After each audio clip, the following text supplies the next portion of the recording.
Hola chicos, buenas tardes. Perdón por el retraso, es que tengo un cromosoma de más. No es cierto, no existe. Perdón. Este, bueno, vamos a seguirle ya para...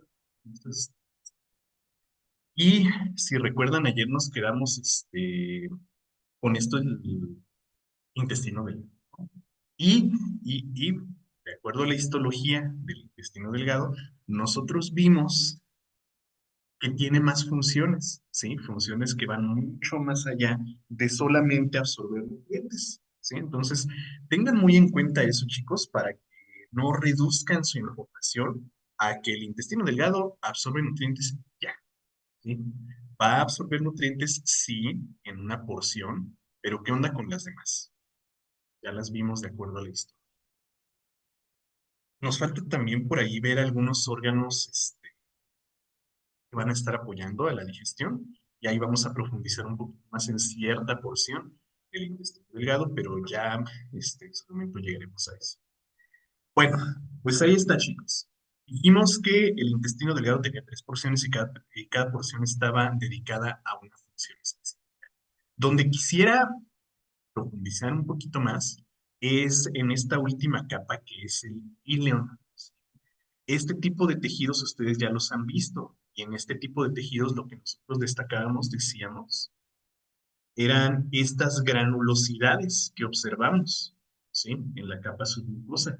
Entonces, estos granulitos, estos puntitos que nosotros vemos aquí, todos estos puntitos, no son otra cosa más que células, ¿sí? ¿Qué tipo de células? Células inmunológicas, ¿sí? Entonces, en todos estos nódulos linfáticos, donde ustedes vean nódulos linfáticos, habrá células inmunológicas, ¿sí? Y estas células inmunológicas cumplirán una función defensiva. Ténganlo muy en cuenta porque al rato lo vamos a volver a tocar, ¿sí? Si ven estas granulosidades, es tejido linfático, ese tejido linfático tiene una función. Sí. Bueno, y pues ayer lo platicamos, pero no quiero que pase desapercibido. ¿Qué tipo de células encontramos nosotros en las placas de Peyer, en estos nódulos linfáticos? Pues vamos a encontrar, por ejemplo, C, linfocitos B, que necesitarán estimulación, o sea, necesitan una presentación de antígenos, ¿sí? ¿Quién les va a presentar antígenos? Los macrófagos, ¿sí? O las células dendríticas. Estos son las células de antígenos. Esta es una célula presentadora de antígenos y esta lo mismo, pero esta es su especial. ¿Sí? Y bueno, pues por ahí nos vamos a encontrar también neutrófilos, nos vamos a encontrar eosinófilos, mastocitos, etcétera. ¿Sí? Bueno, ojo con eso, chicos. Recuérdenlo porque lo vamos a platicar más adelante.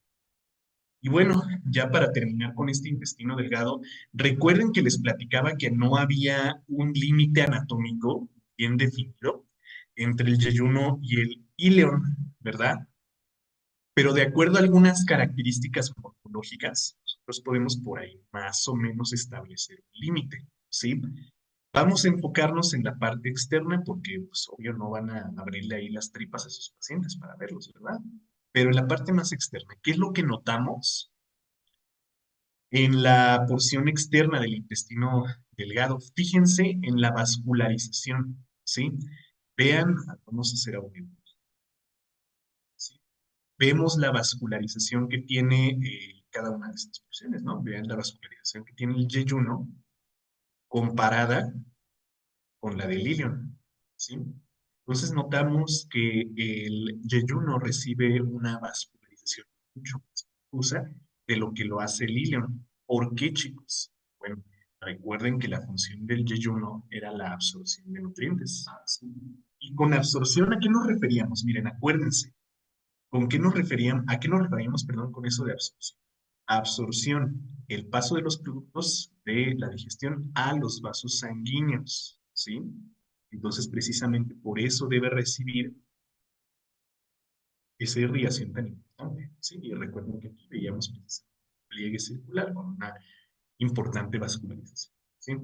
Entonces, si comparamos por acá la vascularización del intestino delgado en la porción del yeyuno con la del ilion, es mucho más importante la del yeyuno, quiero decir, pues, de mucho mayor calibre y mucho más profunda la del ilion, ¿sí? Y ahora si nos enfocamos en la capa más profunda, en la capa mucosa, pues vemos que el yeyuno sí tiene rugosidades.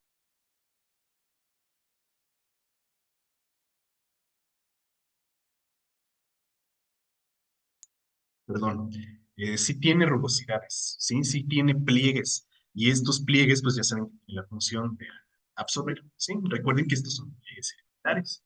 Los pliegues circulares vamos a encontrar a las vellosidades, a las glándulas y a las microvellosidades que tienen la función de absorber. Si se fijan, acá en el íleon ya no encontramos esos pliegues, ¿sí? Ya no tenemos ese tipo de pliegues que tienen la función absortiva. Más bien lo que encontramos son estos pequeños, mira, ¿sí ven? Resaltarlos. Estos pequeños como granulitos, pequeñas protuberancias de la mucosa. ¿Y a qué creen que corresponden? ¿Qué son estos pequeños puntitos? Estas son las placas de Peyer. Y recuerden que estas placas de Peyer pues, son nódulos linfáticos con función defensiva. ¿Sale? Entonces, pues, repito, no hay límite anatómico bien definido entre yeyuno e ilio, pero por ahí nosotros podemos checar la fisiología y la morfología microscópica de estas estructuras para más o menos darnos una idea, ¿sí? Que bueno, claro que esto es del libro, ¿verdad? Lo que viene en los libros, no lo van a ver así de claramente en un paciente. Entonces, pues, más o menos ahí tenemos una imagen en la teoría, ¿sí? Ya tenemos una pista en la teoría, ya en la práctica, pues, eh, recuerden que el intestino delgado en su capa mucosa tiene por ahí las glándulas de Lieberkühn, las glándulas de Brunner, las placas de Peyer, una capa muscular y una capa de tejido adiposo, ¿no? Las glándulas de Lieberkühn, pues dijimos que están formadas por células que secretan sustancias defensivas, enzimas o antibióticos naturales, las lisocimas, ¿sí? Entonces estas lisocimas van a producir, van a empezar a proteger a nuestro intestino, ¿no? De algún patógeno que pudiera haber atravesado. Y además, pues, como dijimos, la porción del duodeno van a ayudar también a la digestión, ¿sí? Las glándulas de Brunner, pues ya dijimos que son las encargadas de secretar mucinas. Las placas de Peyer son nódulos linfáticos. Capa muscular, ya saben, es músculo liso de varias orientaciones y este músculo liso tiene la función de realizar la peristalsis en los músculos, perdón, en los intestinos, ¿sí? Para propulsar al alimento a través del tubo digestivo. Y pues la capa externa es tejido adiposo, ¿sí? En contacto con el peritoneo. Pues ahí está, chicos, todo lo que tiene que ver con el intestino. Vamos ahora con el intestino grueso. Y en el intestino grueso nosotros podemos destacar 8 segmentos, ¿sí? 8 segmentos. Suena como si fueran muchos, pero estoy seguro que ustedes ya conocen 4 de ellos, ¿sí? A 4 de ellos ya los conocen perfectamente. En un momento y ahorita los describimos. Espérenme.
Listo, chicos. Gracias.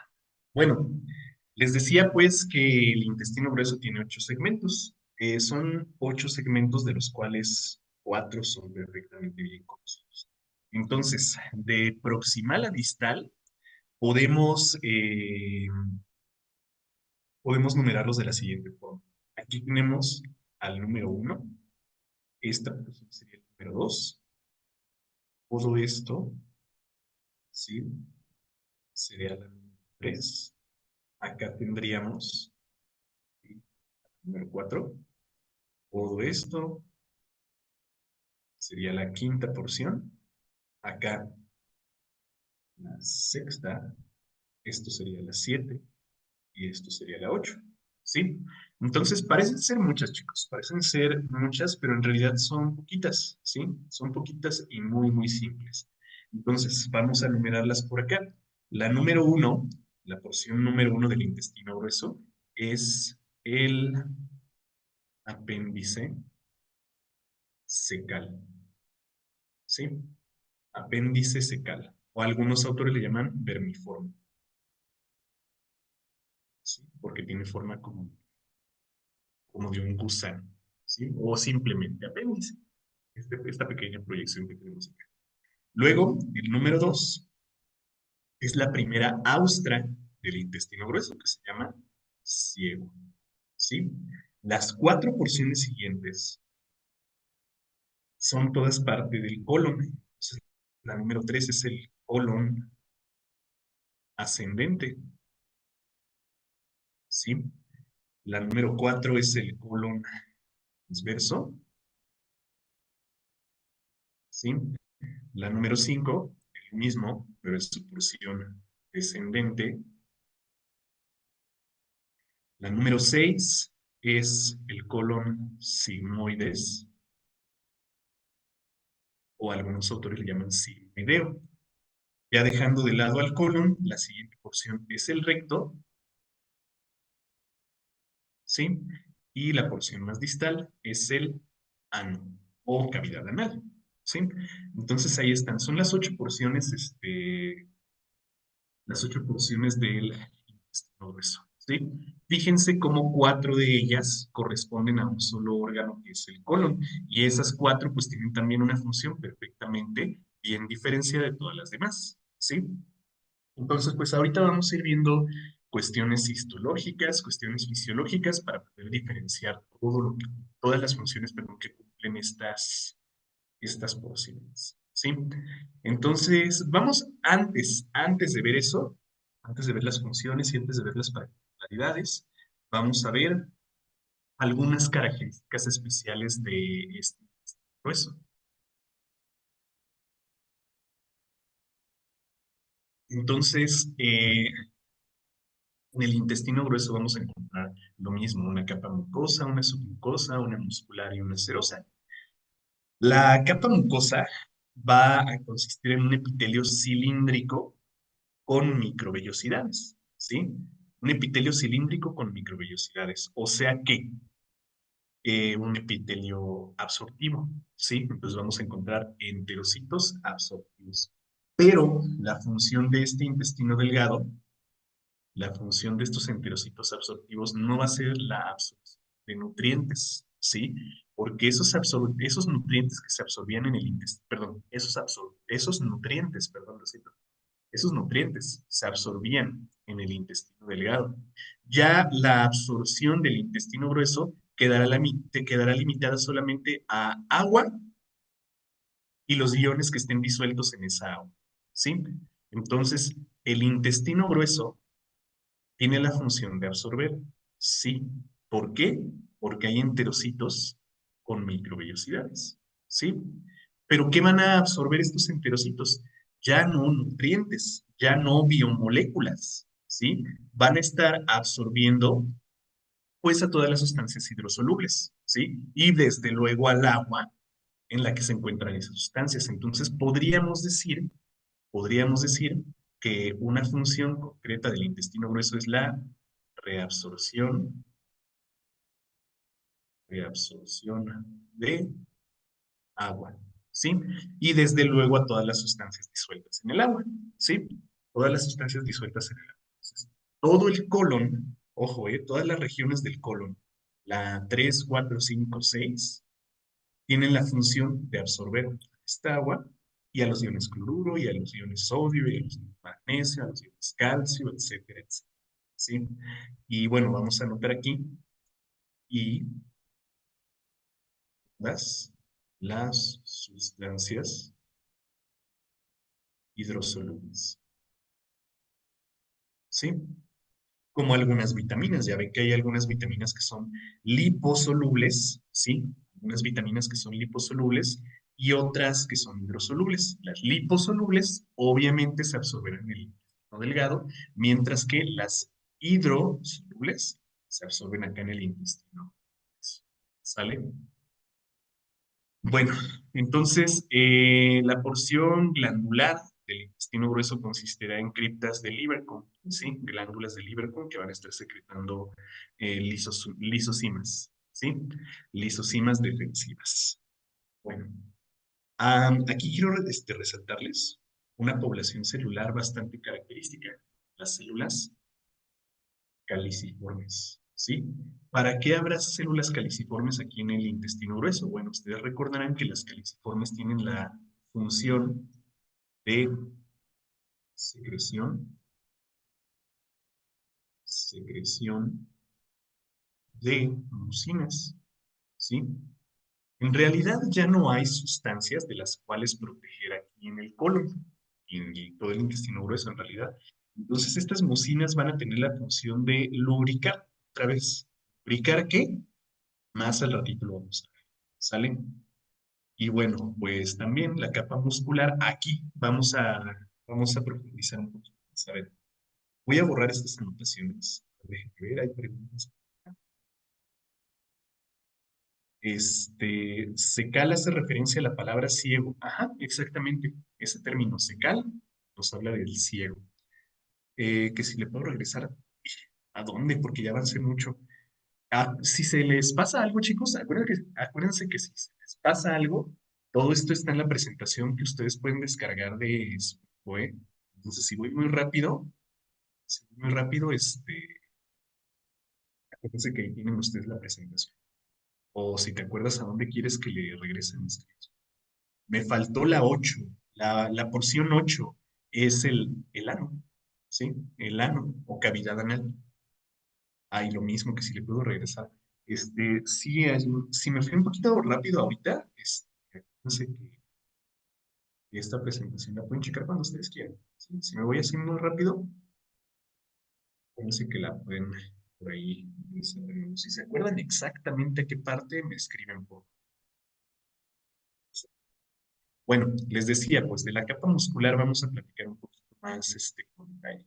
Y bueno, miren, ahí en la histología, precisamente, un epitelio cilíndrico con microvellosidades, vemos glándulas de Lieberkühn, ¿sí? Y vemos esto, fíjense, ¿qué es? Ustedes ya saben qué es. Bueno, y ahí dice, ¿no? Es un nódulo linfático, dice aquí un folículo. Exactamente lo mismo. ¿Qué es esto? Estos puntitos, estos granulitos que vemos aquí, células. Bueno, entonces, ¿qué diferencia al intestino grueso del intestino delgado? El intestino grueso se va a diferenciar del intestino delgado primero por los denominados apéndices omentales, ¿sí? Apéndices omentales. Eh, Vamos a ver, o bueno, vimos que el intestino delgado estaba formado por una capa muscular regular, una capa muscular lisa, ¿sí? Vamos a ver que aquí la capa muscular es de contracción muy profunda en el intestino grueso, ¿sí? Es de contracción muy profunda. Entonces, por ahí, los haces circulares van a formar por ahí unas pequeñas hendiduras, ¿sí? Que caracterizan al intestino grueso. Ahorita vamos a ver qué está con eso. Entonces, estas pequeñas hendiduras son las que se conocen como apéndices omentales. ¿Se acuerdan que dijimos que el peritoneo pendía de estos apéndices omentales, ¿verdad? Estaba como colgando de estos apéndices omentales. Miren, vamos a regresarnos. ¿Recuerden? Y chequen precisamente, ¿no? Vean cómo el peritoneo está colgando precisamente de estos pliegues internos de la capa muscular. Esos son los denominados, estos son los denominados apéndices omentales. ¿Sí ven? Miren, estos son apéndices omentales. ¿Sí? Entonces es una característica que va a diferenciar al intestino grueso del intestino, ¿dónde íbamos? ¿Verdad? Entonces, los apéndices son tales pequeñas proyecciones, ¿sí? De las cuales pues va a quedar pendiendo el aumento o el peritoneum. Acuérdense que les decía, hay algunos autores que al peritoneum le llaman, ¿sí? Entonces ya de aquí se va a ir colgando ese peritoneum. Y ahí vamos a tener nuestra capa de tejido adiposo. Ok. Las tenias del colon, ¿sí? ¿Se acuerdan que desde el principio, miren, vamos a recordarlo aquí. ¿Se acuerdan que desde el principio nosotros platicábamos que todo el tubo digestivo iba a tener por ahí haces longitudinales de músculo? ¿Sí? Haces de orientación longitudinal. Y va a haber haces de orientación circular, ¿sí? Se forman como un anillo, haces de orientación circular. Y va a haber también por ahí haces oblicuos, o sea, diagonales, ¿sí? Bueno, las tenias del colon van a ser bandas longitudinales de músculo, ¿sí? Músculos de orientación longitudinal. Y resulta que este músculo longitudinal que rodeaba todo el tubo digestivo, en el intestino grueso se va a organizar formando tres tenias, ¿sí? Entonces vamos a ver un conjunto, vamos a ponerlo, un conjunto de tenias, ¿sí? Transversales, un conjunto de tenias o mentales, ¿sí? Y una que se llama tenia libre. Entonces vamos a ver que hay tres en todo el tubo, perdón, en todo el intestino grueso, ¿sí? Entonces estas tres tenias del colon se ven bastante bien diferenciadas de todas las fibras musculares del resto del tubo digestivo. Ahorita regreso a los diagramas, ¿eh? Déjenme ver, miren, aquí se ve. Si vemos, si vemos esta parte, que está como lisita, con una pequeña hendidura, esto esta es la llamada tenia mesocólica, ¿sí? Si vemos esta de acá arriba, ¿verdad? Esta, de donde decíamos que pendía el peritoneo. Esta es la tenia omental. Y por dentro habría otra tenia, no sé, bueno, aquí se alcanza a ver bien. ¿Sí la ven? Por dentro habría otra tenia que se llama tenia libre, ¿sí? Entonces esta va a recorrer a todo el intestino grueso, todo el intestino grueso, para producir poderosas contracciones que son capaces de movilizar a todo el contenido a través de este conducto. ¿Sí? Entonces estas tenias van a formar contracciones muy, pueden propulsar pues a los alimentos ya digeridos a través del intestino. ¿Sí? Entonces esas son las denominadas tenias del colon. Y hay tres, como les decía,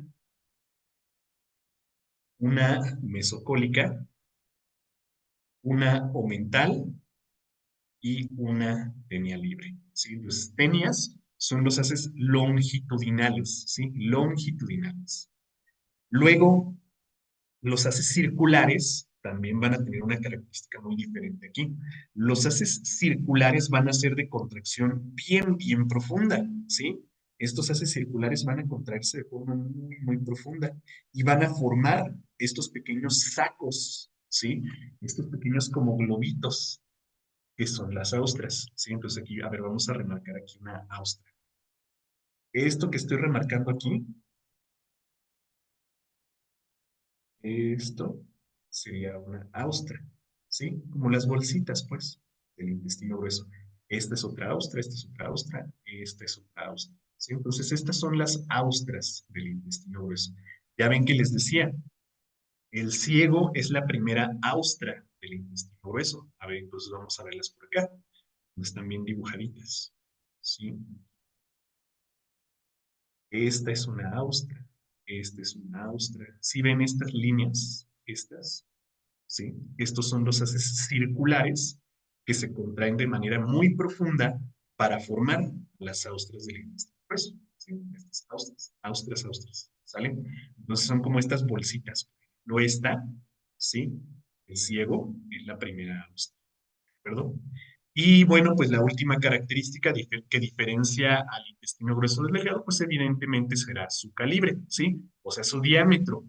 Por algo se llama intestino grueso, ¿sí? El intestino delgado suele tener un diámetro de unos 2 a 3 centímetros, ¿sí?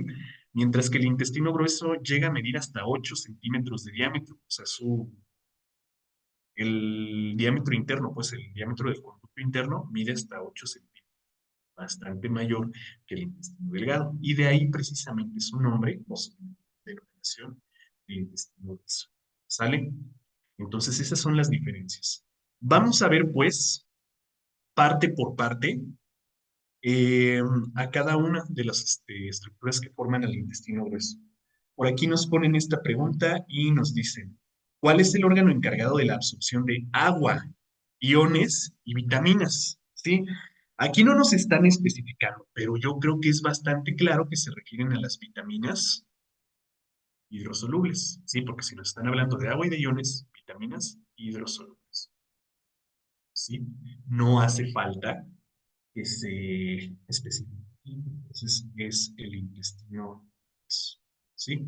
Fíjense que está también el intestino delgado y el intestino delgado, claro que también va a absorber agua, pero no es su especialidad, ¿sí? Su especialidad, acuérdense que es la absorción de nutrientes, de biomoléculas, ¿sí? Agua, sí, sí, pero en pequeña proporción. Por eso llega una cantidad tan grande de agua aquí en el intestino grueso. No se absorbe el intestino delgado, es aquí el intestino grueso donde se absorbe.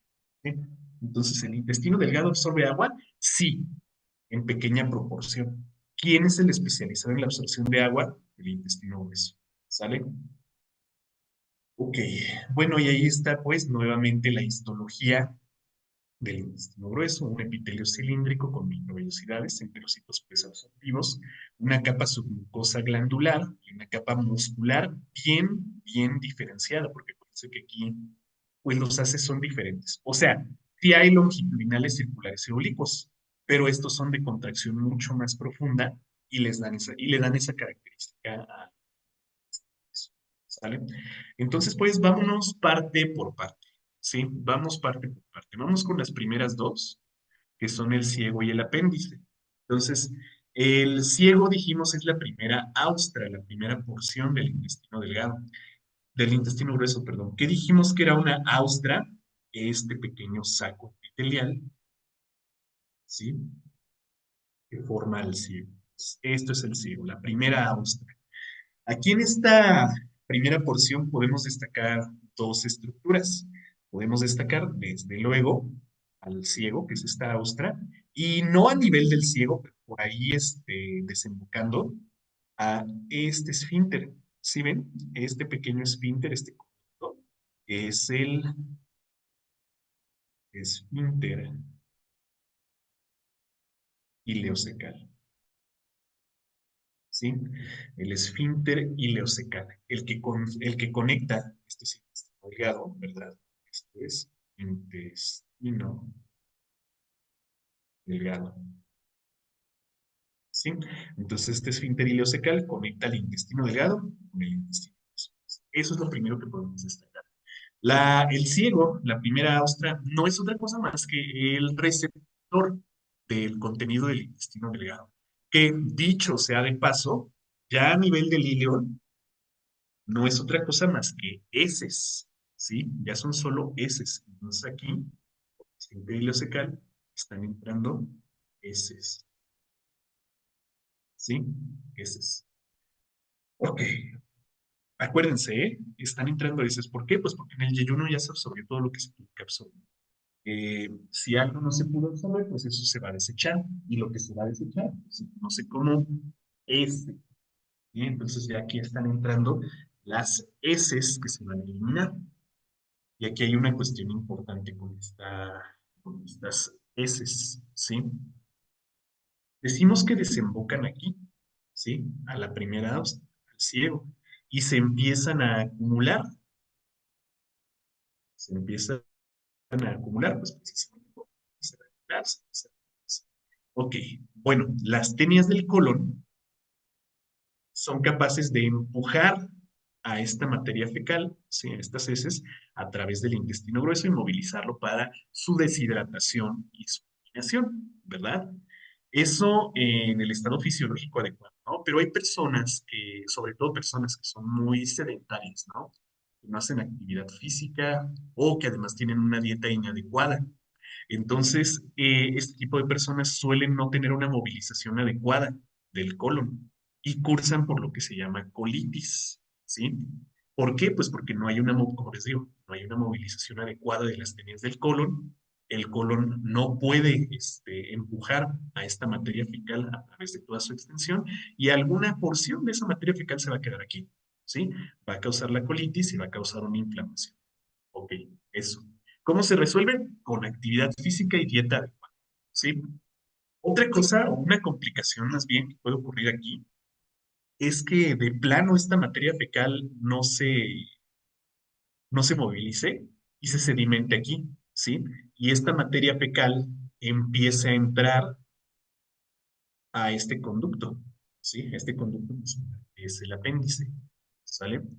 Entonces, pues, a ver, fíjense, ¿sí? Ven cómo aquí hay un pequeño orificio que conecta con el apéndice.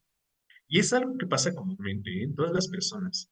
En todas las personas habrá paso de materia fecal al apéndice. Ven, si ven que les decía, es un conducto muscular. Vemos aquí, ¿verdad? Si ven cómo las tres tenias, la, la mesocólica, la omental y la tenia libre, ¿sí? Están convergiendo aquí, en el ciego. Llegan las tres aquí, se proyectan hacia el exterior y forman a este órgano que se llama apéndice, ¿sí? El apéndice secal o apéndice permiforme o simplemente apéndice, ¿no? Ok. Luego nos dicen por ahí que el apéndice no tiene ninguna función. Claro que tiene función. Sí tiene una función muy, muy, muy importante. Vean la histología. A ver, fíjense, vean la histología del apéndice y díganme ustedes cuál es su función. ¿Qué ven aquí? A ver, obsérvenlo, escríbanme. ¿Qué ven aquí y cuál es su función?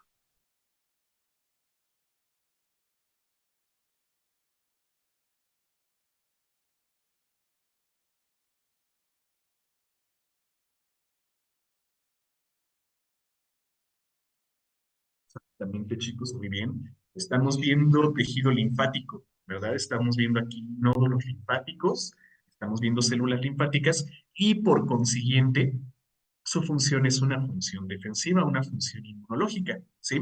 Entonces, pues les decía, entra o suele entrar materia fecal aquí al apéndice. Fíjense que el apéndice tiene un conducto, una luz, ¿sí? O sea, pues en su interior, aquí, está hueco. ¿Sí? Entonces va a entrar materia fecal, van a entrar desechos que se van a estar muestreando aquí. Las células dendríticas van a capturar las pequeñas bacterias que pudieran haber llegado aquí para presentárselas a los linfocitos T y a los linfocitos B y que puedan combatirlas, que puedan desarrollar algún mecanismo de inmunidad contra ellas. Ya, listo, perfecto. Entonces, ¿qué función tiene el apéndice? Presentación de antígenos, una función defensiva. Sí, sí tiene una función bien, bien definida, muy, muy importante. El problema con el apéndice, o bueno, no el problema, sino la situación con el apéndice, es que esta función no es nada que no pueda hacer otro órgano, ¿sí? Esta función la puede hacer otro órgano, la pueden hacer las amígdalas, la pueden hacer las placas de Peyer, la pueden hacer el BAL, el MAL, el SAL, etcétera, etcétera. Cualquier otro órgano es capaz de realizar esta función, ¿sí? Y lo que sí es realmente un problema con este apéndice es, repito, vuelvo a las personas que son muy sedentarias y que tienen una dieta inadecuada, ¿sí? Recuerden que aquí se logra sedimentar una buena cantidad de materia fecal. Entonces, a veces esa materia fecal puede obstruir el conducto del apéndice secal, ¿sí? Puede obstruir este conducto del apéndice y puede causar la inflamación del apéndice, lo que se conoce pues como apendicitis, ¿sí? Lo que se conoce como apendicitis. Entonces, pues una apendicitis suele resolverse por sí misma, no necesita de un tratamiento farmacológico, ¿no? Se puede resolver fácil.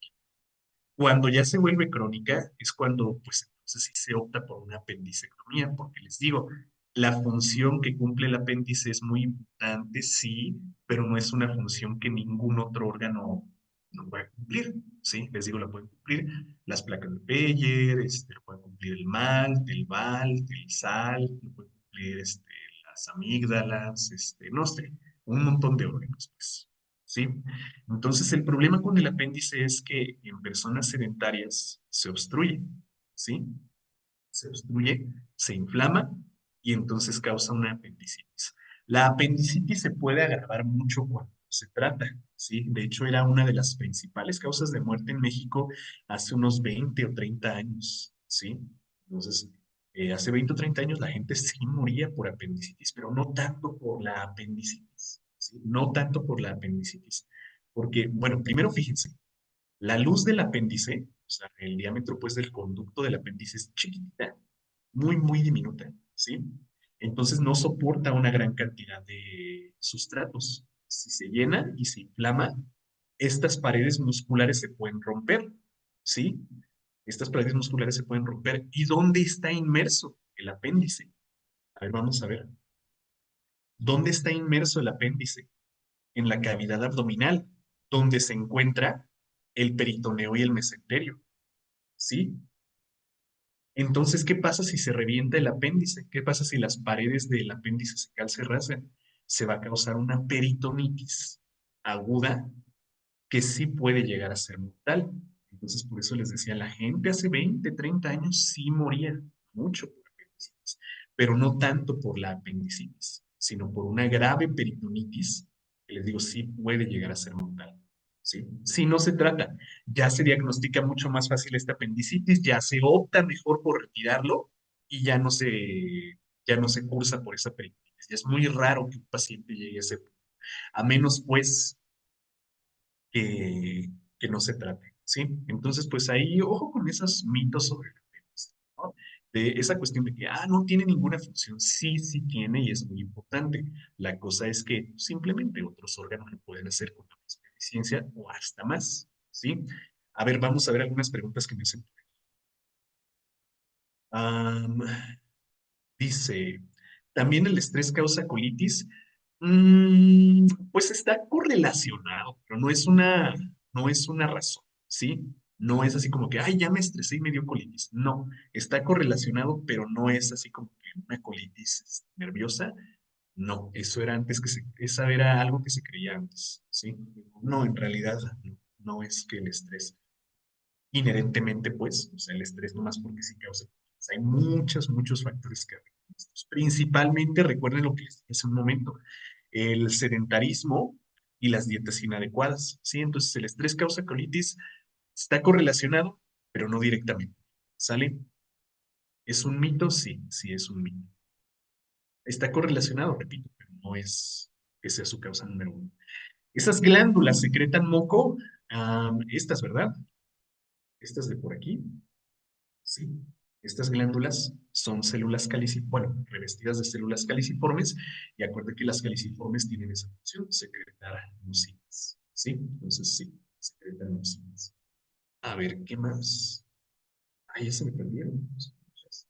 Entonces, ¿no es por el chile? No, no es por el chile. No, esos son mitos, ¿sí?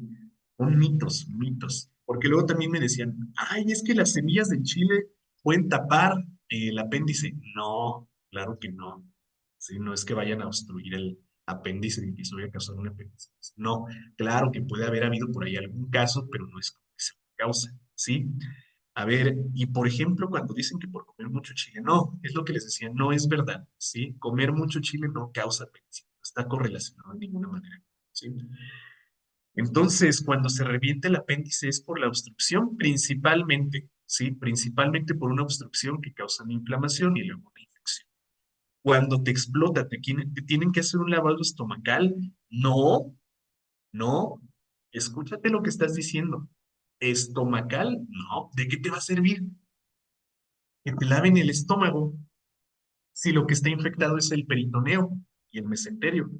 Más bien, tendrían que hacerte un procedimiento quirúrgico en el que se desinfecta el peritoneo y el mesenterio, no el estómago, ¿sí? De nada serviría un lavado estomacal, están completamente separadas esas estructuras, ¿sí? A ver, ¿qué más? Entonces es mentira lo que dicen de que se llena. No, No, claro que no. No se llena de semillas. ¿Puede causar una sepsis? Sí, sí puede causar una sepsis, pero fíjate que antes de que pase la sepsis, el paciente muere por la peritonitis, ¿sí? Entonces, sí puede causar una sepsis, pero no es muy común. ¿Qué había dicho sobre las austras que eran circulares? Ahorita repito eso, ¿eh? Ahorita repito lo de las austras. Las bolitas de guayaba, no, tampoco, ¿cómo creen? No, no, no, no, no. La alta ingesta de picante que puede ocasionar, pues una resistencia a la capsaicina, nada más, ¿sí? Una resistencia a la capsaicina. A ver, hay muchos mitos ahí alrededor de eso del picante, ¿eh? No se me confundan. Que causa gastritis.